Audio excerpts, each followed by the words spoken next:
Good morning, students. Today we are going to discuss a very important topic for the class 12 economics. We can see here the topic is reason for the downward slope of the demand curve. Means mostly students on this topic they are confused and they don't know how to explain why the demand curve why the demand curve always been negative, why the demand and the price is the negative relationship in between. Okay, so all these things we will understand here. This is the important question. Why demand curve downward slope? Okay, why the demand curve always right downward slope? And third question is why the demand, price and quantity of the price and demand of the quantity, why it is the inverse relationship, why it is a negative relationship. So these type of questions they can ask in your examinations, and the teacher always ask this type of question in Viva examinations. So this is the most important thing you should know very well. Okay, so all these points you will understand here. How demand curve slope downward. Okay, yeah, reason for the downward slope of the demand curve. Getting over downward slope, it means we are knowing the curve, demand curve. In the last lecture, demand schedule and demand curve already we have studied. So you can see the price and the quantity and this type of curve, demand curve. Okay, it is so negative. What it is?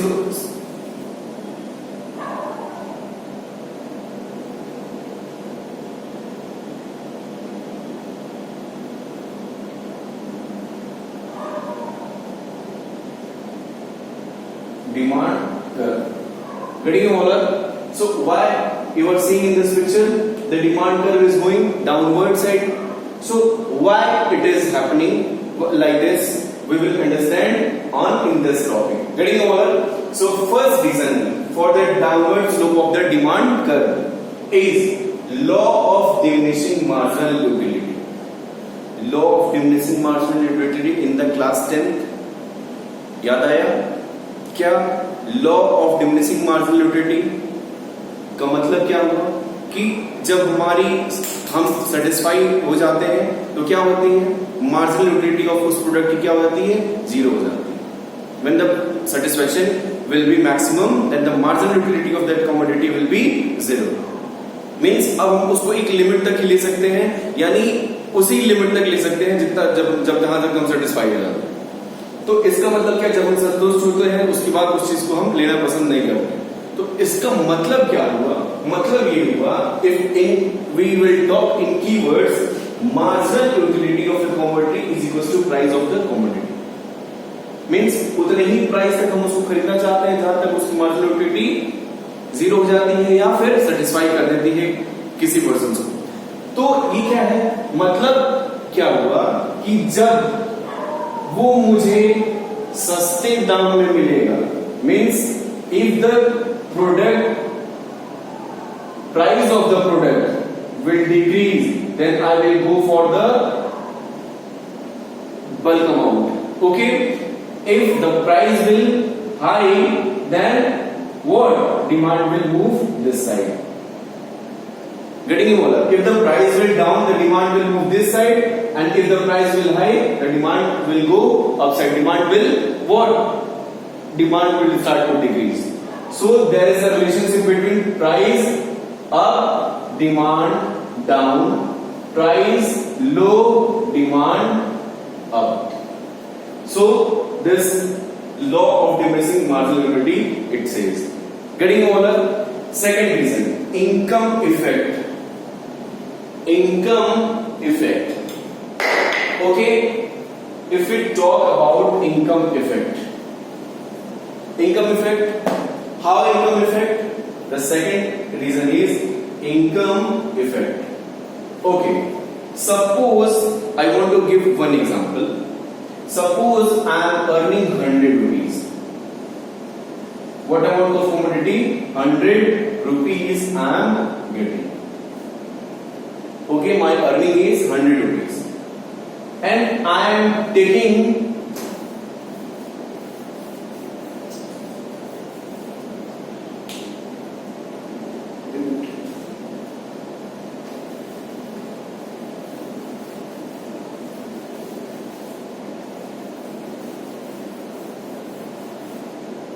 okay, my dear students, see here.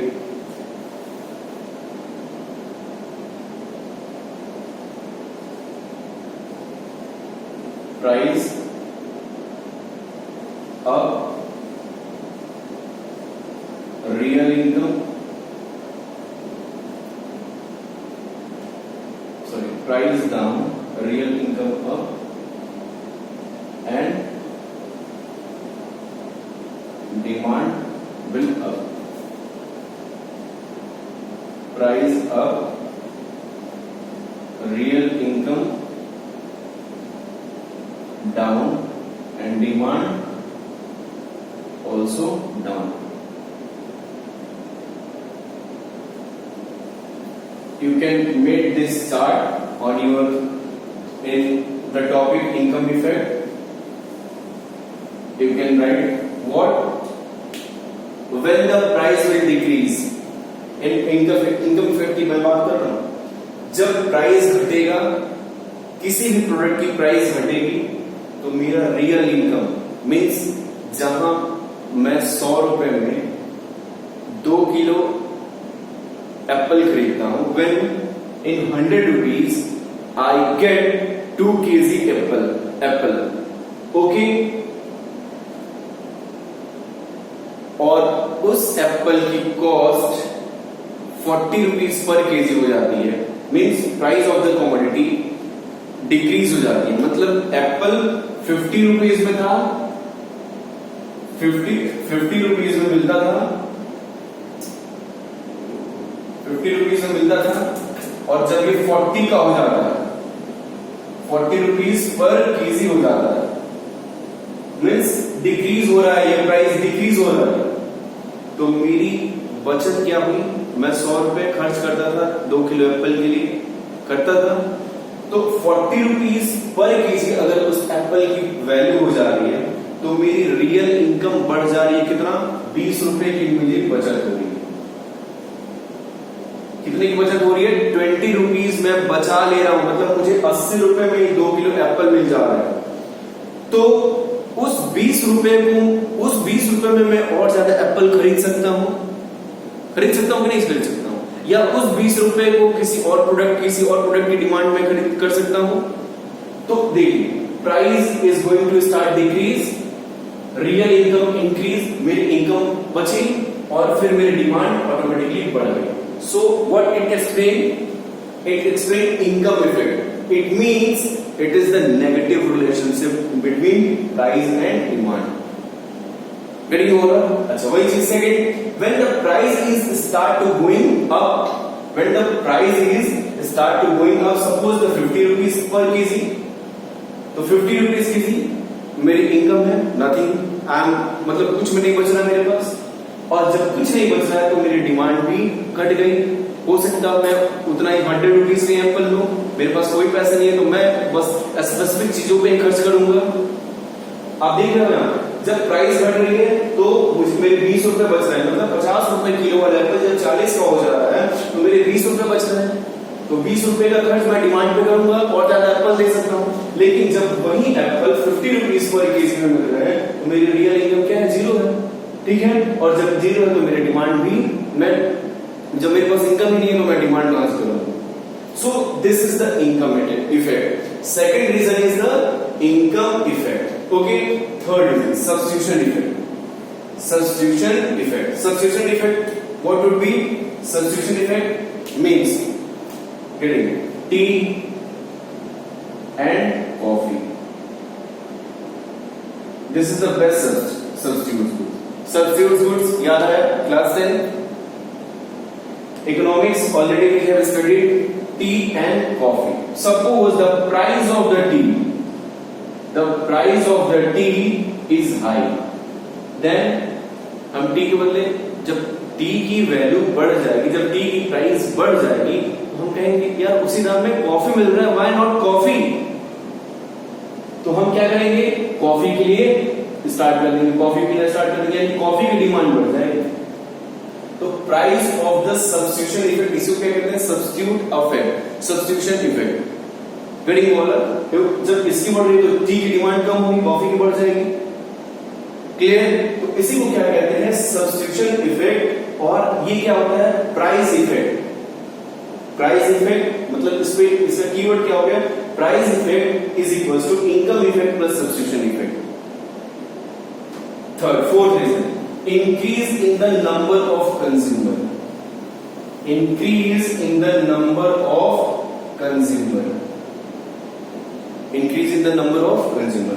अच्छा देखते हैं इसको, increase in the, जब consumer की numbers में ज्यादा increase हो जाए तब क्या होता है, तब भी डाउन डिमांड कर्व डाउनवर्ड ही रहता है, नीचे जाता है, इनवर्स रिलेशनशिप होता है। आइए होता है कैसे, देखते हैं। सपोज प्राइस अप है, प्राइस अप है, प्राइस डाउन है, ठीक है। तो मेरे पास डिमांड डाउन रहेगी और यहां पे डिमांड बढ़ जाएंगे। अब कैसे, अब देखते हैं।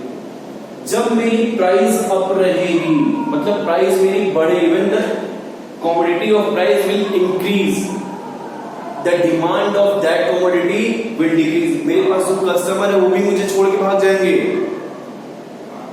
क्यों? क्योंकि मेरी प्राइस बहुत ज्यादा महंगी, the price is going to be increase, बढ़ती जा रही है, महंगा हो गया प्रोडक्ट। तो जो मेरे पास कस्टमर है, हम अपना प्रोडक्ट क्या कर देंगे, चेंज कर देंगे, यूज कर देंगे।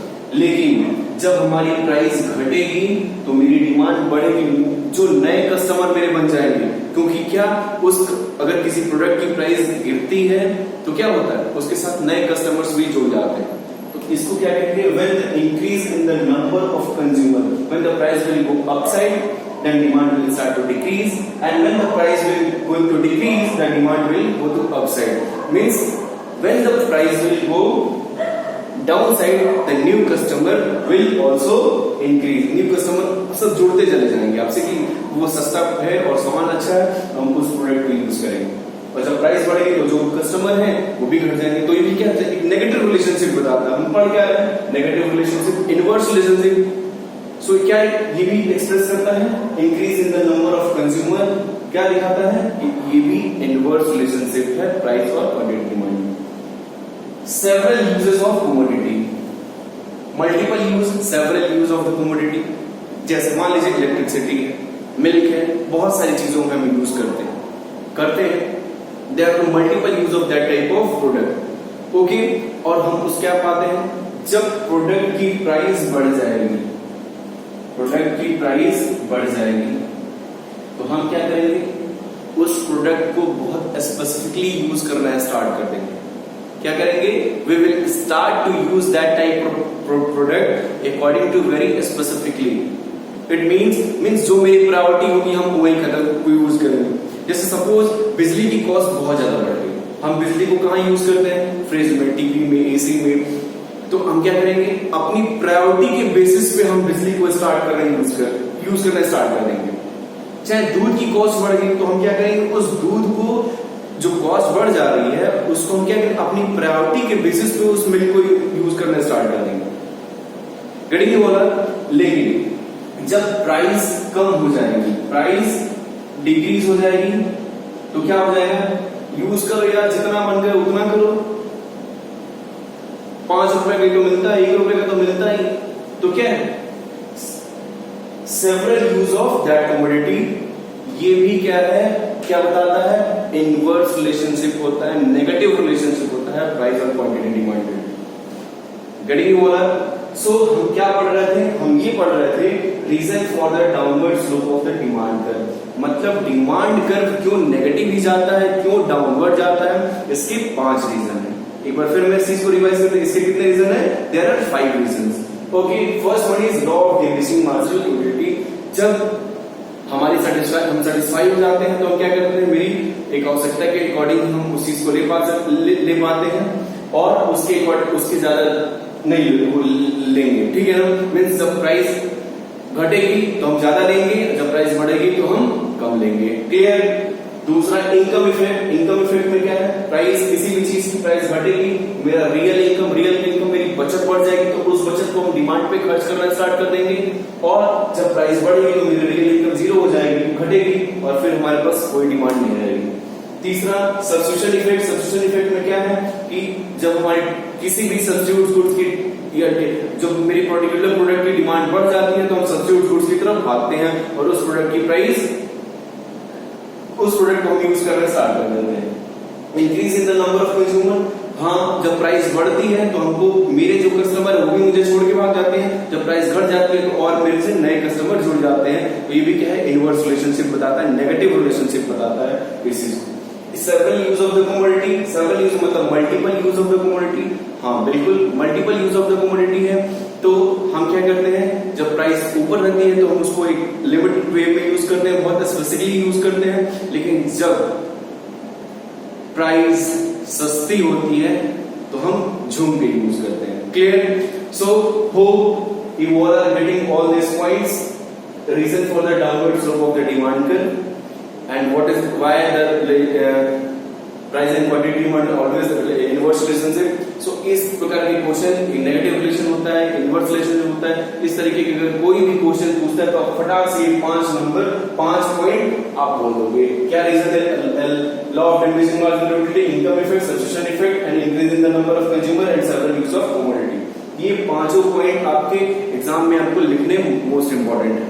Hope you all are getting all these points and you all are getting all the concept of economics, and we will discuss the next topic in the next lecture. For today, thank you very much.